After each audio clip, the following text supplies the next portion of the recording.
Magandang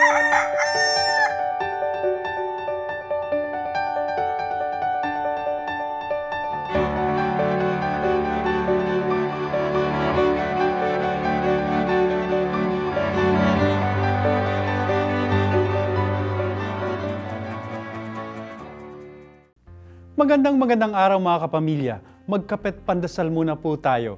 Ito po si Father Nono. Mga kapamilya, Pebrero na po. Ang pinaka-romantikong buwan. Ang buwan ng pag-ibig. Naks naman. Sa mga nagmamahalan po, merong advice sa atin si Pope Francis. 3 salitaan niya ang mahalaga para tumagal ang mga relasyon. Una, please. Sa Tagalog, paki o pakiusap. Lagi raw sambitin ito dahil ang pag-ibig ay hindi sapilitan, hindi pwersahan. Ang tunay na pag-ibig daw ay laging may paggalang at pagkalinga, respect and care. Ikalawa, thank you, salamat. Lagi raw sambitin ito sa minamahal. Naku, malalim po ang pakahulugan ni Pope Francis nito.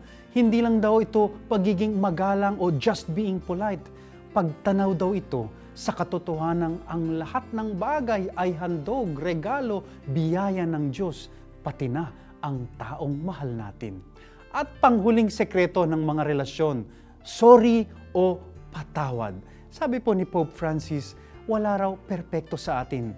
Lagi tayong nagkakamali. Walang perpektong kasintahan, walang perpektong asawa, kaya dapat lagi tayong handang humingi ng tawad at magpatawad upang laging makapagsimulang muli. Ayan, mga kapamilya, yan po ang advice ni Pope Francis sa ating mga nagsisikap magmahal. Mamutawi na walagi sa ating mga labi, please, thank you, sorry. Amen.